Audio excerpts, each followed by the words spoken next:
Hello everyone, welcome to my channel Mathematics Nerd. Today this is my very first video. In this video we will be discussing the topic matrices of class 11th and 12th, and we will take it to graduation and post-graduation level.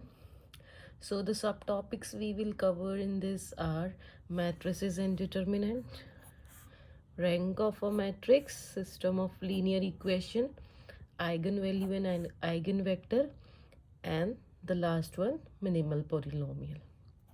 So starting with matrices, what is matrix?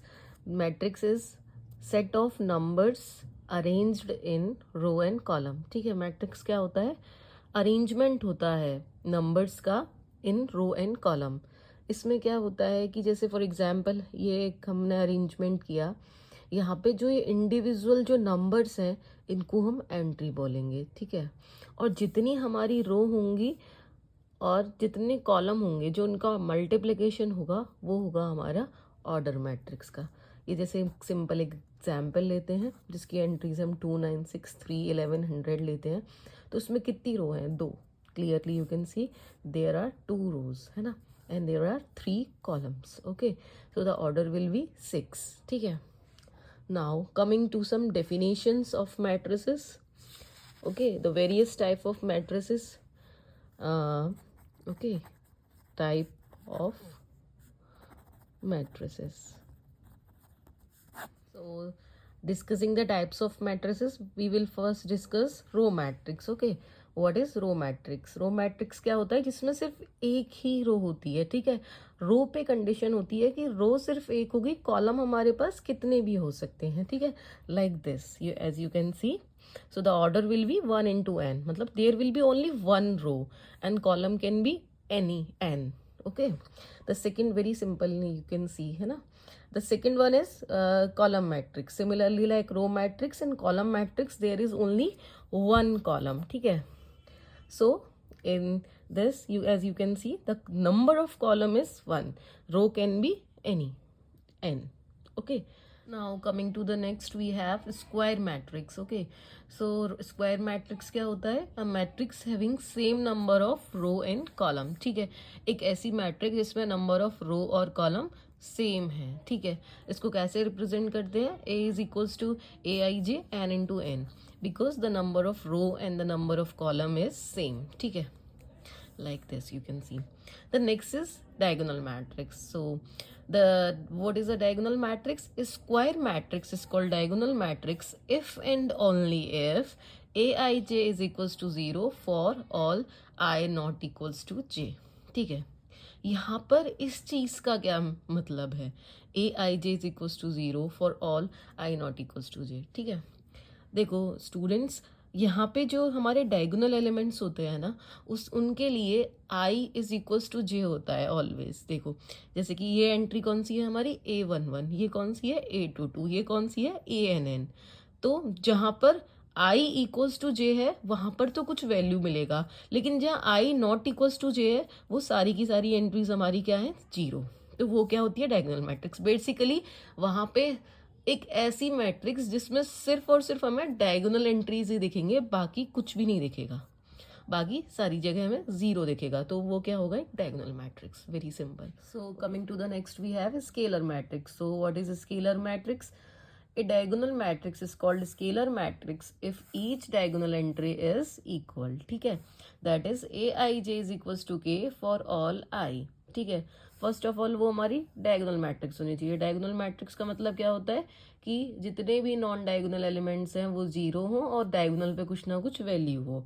लेकिन scalar matrix होने के लिए क्या होता है कि जितने भी जो डायगोनल एलिमेंट्स हैं वो सेम हो, कोई भी एक नंबर k पर वो सेम होना चाहिए. Okay, the next is unit matrix और आइडेंटिटी मैट्रिक्स. तो ये क्या है? स्केलर मैट्रिक्स का एक स्पेशल केस है जिसमें कि जो स्केलर हमारा क्या हो जाता है? 1 हो जाता है. ठीक है, और बाकी जितने भी नॉन डायगोनल एलिमेंट्स हैं वो 0 हो जाते हैं. एंड यू नो कि आइडेंटिटी मैट्रिक्स बहुत इंपॉर्टेंट मैट्रिक्स होता है. Next is null matrix. आपको नाम से ही पता चल रहा है कि नल मैट्रिक्स मीन्स कि उसमें सारे की सारे एलिमेंट्स हैं वो हमारे क्या हैं? 0. मतलब aij is equals to 0 for all I comma j and it is denoted by 0 m into n. ठीक है, this is the notation of a null matrix. Moving to the next we have upper triangular matrix. ठीक है, तो अपर triangular matrix क्या होता है? A square matrix is called upper triangular matrix if A I J is equal to 0 for all I greater than J. तो as you all no कि जो diagonal के नीचे वाले जो एलिमेंट्स होते हैं उनके लिए आई इज ग्रेटर देन जे होता है. तो इस अपर ट्रायंगुलर मैट्रिक्स में क्या होगा? वो सारे आई ग्रेटर देन जे वाले जो एलिमेंट्स हैं वो सब जीरो होंगे और डायगोनल के ऊपर वाले जो एलिमेंट्स हैं उनके लिए कुछ ना कुछ वैल्यू होगी. फॉर एग्जाम्पल आप ये देख सकते हैं, ये जो डायगोनल है हमारा, ठीक है, डायगोनल और डायगोनल के ऊपर वाले एलिमेंट्स पे कुछ ना कुछ वैल्यू होगी और उसके नीचे वाले एलिमेंट्स सारे की सारी जीरो है.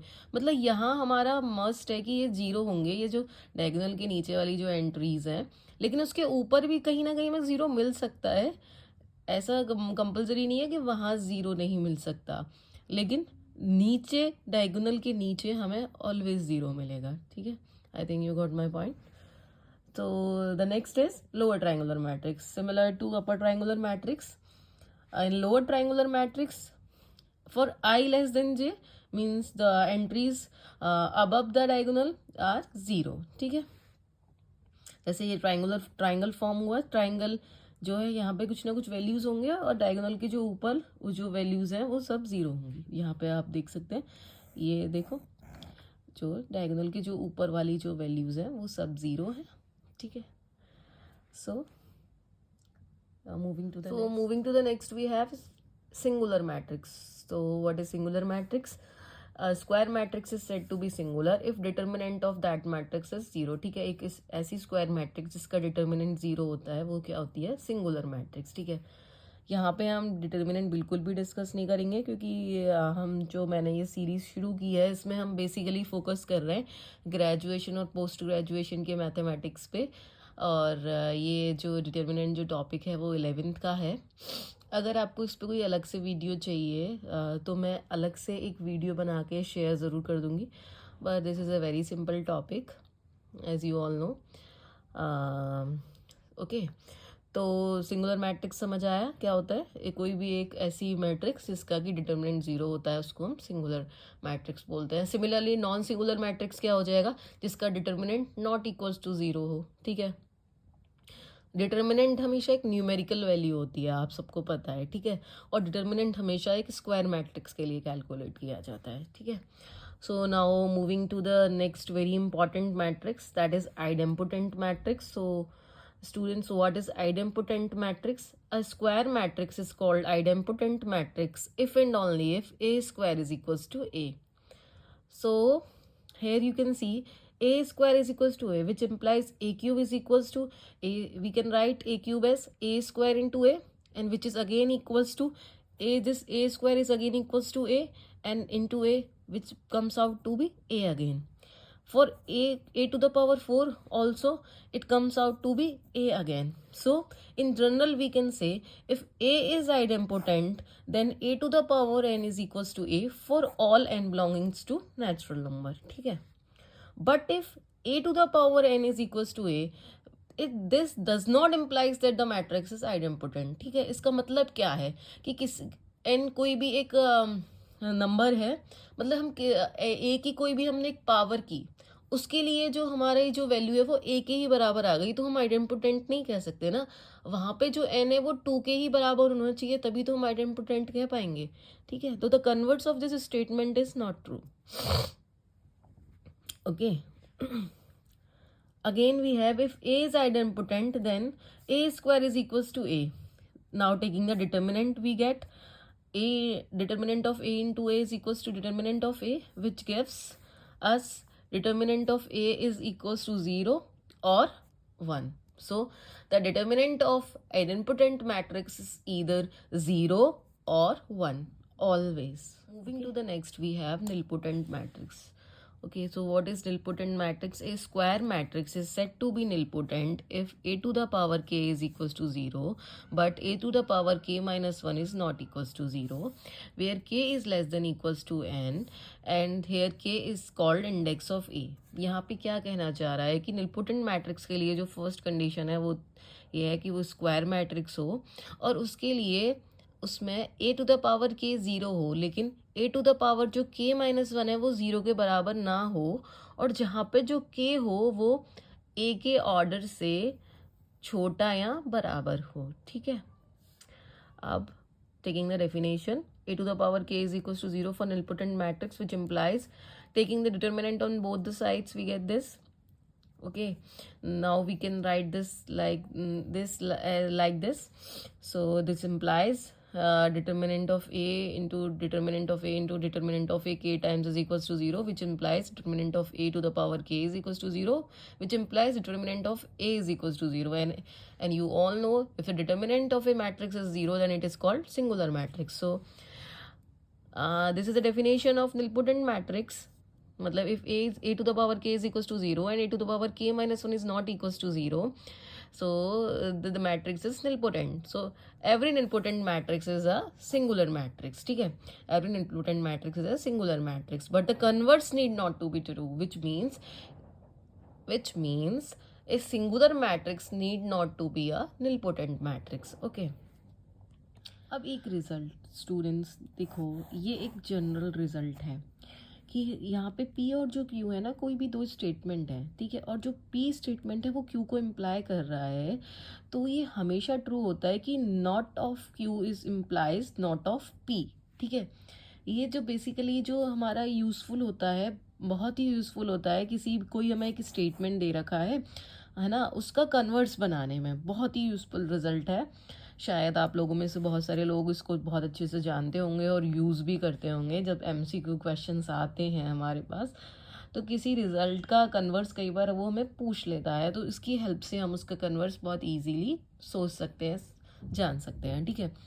अब देखो, इसका हम यूज़ जो हमने भी मैट्रिक्स पढ़ी है निलपोटेंट मैट्रिक्स, उसमें कैसे करेंगे। हमने पढ़ा कि कोई भी निलपोटेंट मैट्रिक्स है वो हमेशा सिंगुलर होगी, ठीक है। तो nilpotent matrix implies singular matrix, ठीक है। इसका हम नॉट कैसे बनाएंगे, मतलब not singular implies not nilpotent, ठीक है। यही तो किया हमने, P इम्प्लाइज Q मतलब nilpotent implies singular, not of Q implies not of P मतलब not singular implies not nilpotent. आपको ये समझ आया ना कि कोई भी एक निलपोटेंट मैट्रिक्स है वो ऑलवेज सिंगुलर होगी, लेकिन अगर कोई मैट्रिक्स सिंगुलर नहीं है तो वो किसी भी हालत में निलपोटेंट नहीं हो सकती, ठीक है। Next matrix is involutory matrix. A square matrix is said to be involutory if A square is equals to I, which means the square of any matrix is equals to identity matrix. Then it is called involutory matrix. It is given that A square is equals to identity matrix, then taking determinant on both the sides. Okay, 1 minute. This is like this. Taking determinant both side, what we get is, now opening this A square into a moving to the next, we have involutory matrix. So what is involutory matrix? A square matrix is said to be involutory if A square is equals to identity matrix. Okay, square of a matrix is equals to identity matrix. Now taking determinant both side, we get this, because the determinant of identity matrix is 1, you know very well. So now we can write this like this, which implies A square, determinant of A square is equals to 1, which gives us determinant of A is equals to plus minus 1, मतलब either 1 or minus 1. So the determinant of involutory matrix is always plus or minus 1. So this is not equals to 0. The determinant of involutory matrix is not equal to 0, which means it is not singular matrix. Okay.